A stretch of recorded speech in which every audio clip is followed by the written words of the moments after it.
First thing, sorry for the construction noise outside. I hope it's not too distracting. Been getting emails from folks asking about, hey, what's the latest with you since your breakup? I did one video about, I think it was about 3 or 4 months after my second breakup with my ex. My first breakup was actually on my birthday, January 13th, 2014. Okay, so it's nearly been 2 years. In January of 2016, it will have been 2 years since the initial brutal breakup. 6 months after my initial breakup, I got back with my ex, and we tried again. It didn't work. We fought for a month. I put this in my other video. And then I went off traveling. I went to Thailand. I kind of simplified my life back in California, sold a lot of things, got rid of a lot of things, sorted out my life in a way so that I could travel while still having an income, working online. And I've been doing that now ever since. So it's been, I left in around, I think it was like July or August, something like that, and now it's November, so it's over a year. It's like maybe a year and 3 or 4 months. Anyway, this time last year was when I kind of sat down and made my video, the breakup video, and that was 3 months after my second breakup with her. Anyway, hope that all makes sense. So let's say it's nearly 2 years on now since my initial breakup. I guess the most interesting stuff for people to know is that, of course, like as I mentioned, the tables turned a lot. When I made my last video, my ex was chasing me a lot, emailing me a lot. I was telling her that it was over, it's done, I had moved on. I was in Chiang Mai, Thailand at the time. She had come to Chiang Mai. We didn't meet. She was emailing me, but I was strictly in a state of no contact and separating myself from her. And then there was radio silence for about a couple of months, and she emailed again on Christmas Eve, and just saying that she really wanted to meet up and blah blah and all this. Then she moved to the same small town in Thailand that I was in. I don't know if you guys remember. I did a video in a room, a pink room. Well, that was my room in Chiang Mai in Thailand, and she wound up coming to the same town. And I was there, and she was there. I think for about a month or two. So I left there in around February. She moved there in about December. And we didn't and she emailed me a few times, and I just was very strong and was like, no, it's over. I've moved on. Please. And I kept my replies very short, like to a sentence or two tops. And it was just very clear to her that I had moved on. And I'm going to pause for a second and talk about something really important here with breakups. Very, very, very critical. And if you're going through a breakup and you're still communicating with your ex, this is critical for you to understand. Even if you've broken contact and she's not writing to you or vice versa. The way you end a breakup is so important. You want to be the one who's going to have the power. And I know this sounds evil and really bad, but it's not bad, okay? You have to look out for yourself. When you've broken up with someone, you guys are no longer responsible for each other. You're responsible for yourselves. So when you go through a breakup, when a breakup happens, at that point, you've got to look out for yourself. You have to care for yourself. Doesn't mean you're being mean or evil to your ex. You don't have to feel guilty. That's a whole other video. You got to just love and look after yourself. You've got to be a little bit more selfish. And the way you break, the way it ends is so critical, all right? And just to give you guys some hope, if it ends really badly for you, as it did for me, like I wound up like begging her, crying. It was the worst I could have done. If it ends really badly, you still have a chance for it to end well for you. And that's why no contact can really help, or at least it really helped me, because the way you want to end it, and I know this sounds again like you're manipulating or whatever, it's really not. You've got to just care for yourself. Is you've got to like focus on you, try to put your ex out of your mind, get busy with other things, get on with your life, and what might very most likely happen, that's called no contact by the way, is what very likely could happen is that your ex is going to contact you. And when they do, they're giving their power to you. They've now given you the power. And this is what happened with me. Despite all my begging and all of that and how low I got, I went through strict no contact, blocked her Facebook, blocked, well, I've already said that in my other video. And she wound up contacting me, giving me all the power back. And then this is critical. When this happens, when you get the power back, okay, you have to really be grateful and appreciate what has just happened, because now is your time to break up with your ex. And now is your time to leave with this. This is the way you want to leave. Because if you kind of like are going through a breakup and that other person was the one that had the power, you know, it's going to be really difficult. Okay, it could take longer. You could be kind of struggling more, thinking more. You're going to heal eventually, but it can be longer. It's so much better if you can take the power, or if it's not taken, but accept the power that's given to you, and then just not really give anything back because you've broken up. What a lot of people do is they make this mistake is they get the power because their ex, remember, power is attention. So any form of attention from your ex to you is power. So if she emails you or he emails you or texts you, whatever, they've given you power, okay? Because they've given you some attention. And contact is more power. So when you get power, take it, keep it. You're going to use that to heal, all right?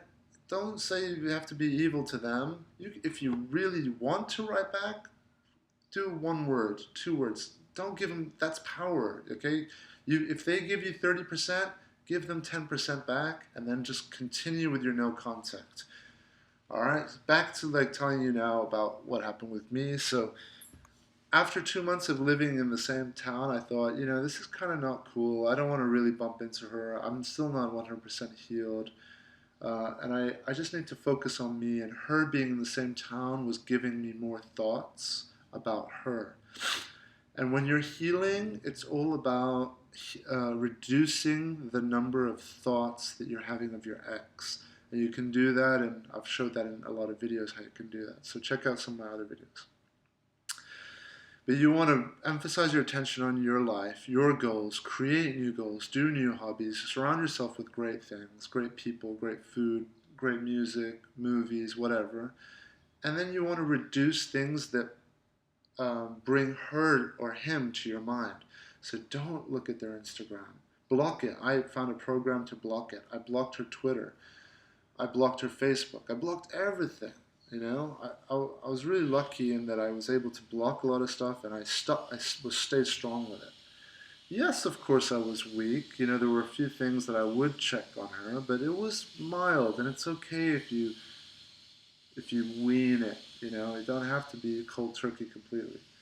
But anyway, so then I decided to leave, and I went to Bali, which is where I am now. And that was in about end of February of this year. It's November now. And then I didn't hear from her for maybe about a month. Then when I was in Bali, she wrote me a really long email from Thailand about how we're meant to be, and we're each other's true loves, and this and that. Again, I mean, it was a really long and sad email. Like, I felt sorry for her for the first time. Like, this was the first time I started feeling sorry for her. I started feeling, no, this is not cool. I don't want her to suffer. I know what I told you earlier. You want to take care of yourself. Yes, you want to look after yourself, number one. I made a decision that I was strong enough and healed enough to be able to show her some kindness and not jeopardize my healing. So I decided that, we could have a Skype messenger, not talking, just chatting, like a kind of text messaging thing on Skype. So we did that, and I kind of like used it to just tell her that it's over. I kept saying it's over, it's over, it's over. I don't think she was really getting it. So we ended that, and um, a couple of months later, again, she contacts me again with the same sort of thing. We're meant to be. I could tell she was going through a brood. She was going through what I was going through at the beginning of the breakup. Remember when I was begging and I was going through the brutal? I could tell that now she was going through all that. So in short, the way she dealt with her breakup was, as soon as we broke up, she went into rebound relationships, was happy instantly. I remember that's when I was doing my crying, my begging, was because I was trying to contact her 2 weeks after we broke up, and she was just happy and she was with someone else. But that didn't work out, and she was partying, she was going out, she was dealing with her breakup not in the right way. And I want to make it clear that I don't believe that's the right way to deal with a breakup. Is going out partying, distracting yourself, going out drinking, going into rebound relationships. And you see what's happened with her is she's delayed her breakup by a year. When we broke up, I went through the pain, the suffering. I was reading, I was trying to learn about this. I wasn't dating. I didn't date until about 8 months after the first breakup. And I'm really glad because it saved me a lot of time. I'm 35. I was 34 when we broke up, and I didn't want to waste my time. I wanted to heal as quickly as I could and in a healthy way as I could. So let me continue. So then on her birthday, that's in March, she contacted me, and at this point where I was with my breakup was that there's so many stages, and I really want to make those clear. One of the biggest stages of your breakup is when the first one is when you logically realize that this relationship is not good. That's where I was back in November of last year, so about a year ago when I made that pink room video. I had logically realized that the relationship was over, and I had logically decided, no, I'm not going to go back, it's over, it's done. But emotionally, I was nowhere near over her. Because mentally you can kind of be like, okay, yes, this is right and this is wrong, this is what I have to do. But the rest of your body, it will take time. So on her birthday back in March of this year, she emails me again, a really long email, just she's having trouble, really not doing very well. It was really hard, sad for me. But at that point, I had emotionally started letting go of my anger for her. And I had anger for her all the way up until that point. And I had realized that anger was keeping me from moving on, because every time I thought of her, I was thinking, what a bitch, fuck you, what you did, and anger can be really good and useful for a period of time. Why? Because I read this in a book somewhere. There's a scale of different places you can be. Depression and sadness is beneath anger, because anger is more energized, it's more alive, and it's better to be angry than to be depressed. I'm not saying you want to be angry forever. No, it's not good, because above that, it's there's other things. You can look up online. I can't remember the stages, but I remember enough to know that anger it will save you. It can be your friend so that you don't disappear into being depressed. And at that point, but anger can also keep you from moving up the ladder into like being happy, being at peace. So forgiveness was one of the biggest milestones I reached during my breakup. And when I forgave her, it was every night I was just forgiving her for everything, all the stuff that I was angry at her for. She contacted me again, and at this point I told her, I was really strict with her, and I said, I think it's time for you to not contact me anymore, otherwise I'm going to block your email.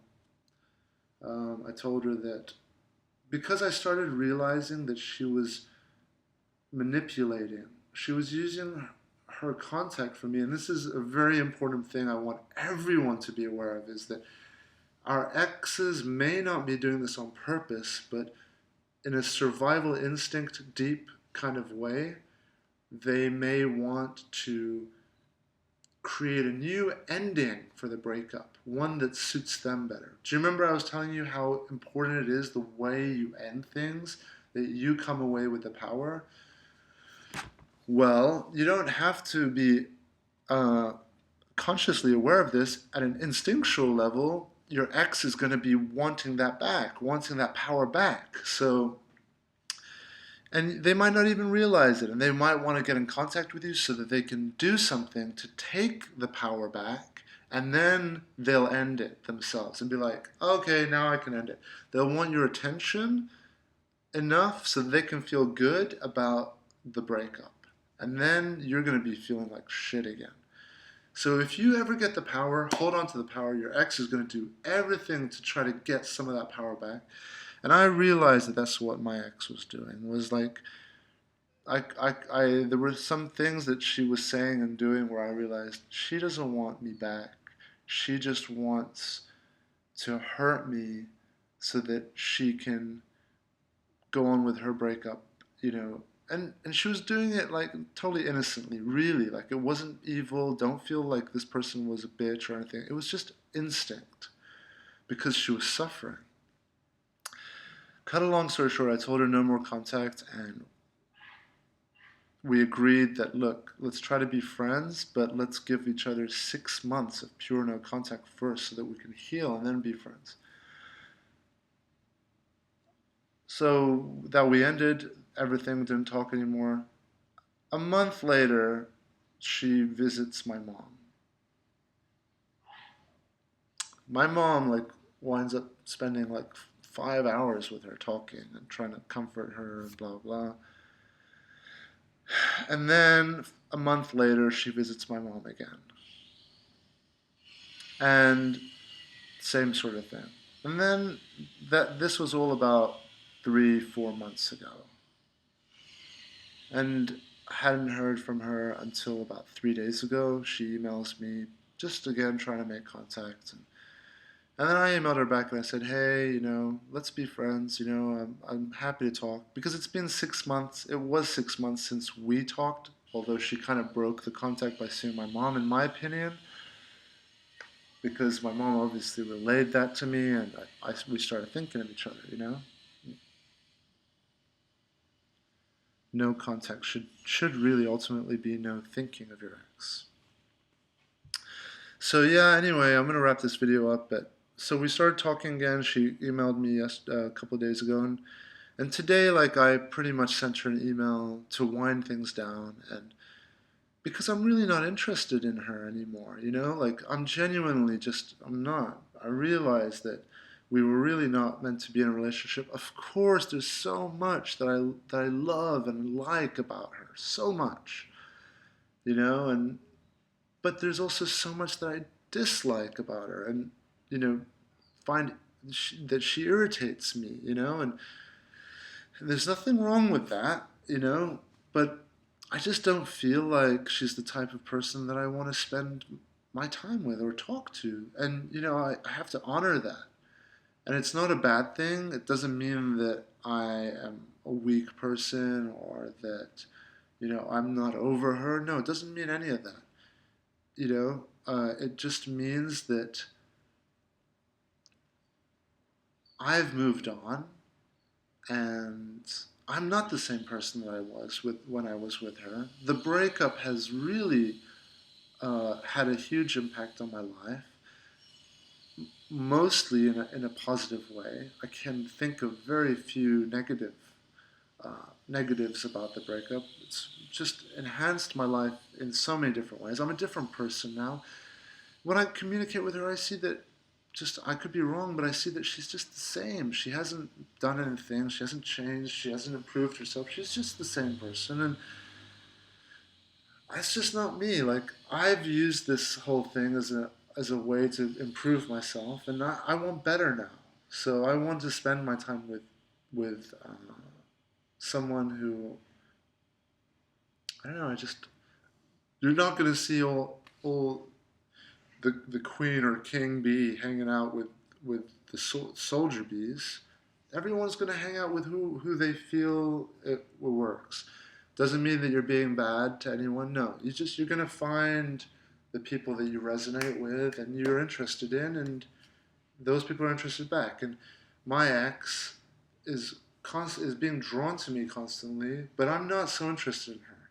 And that disinterest in her, similar to no contact, could be fueling her interest in me, which is why I've opened communication to hopefully.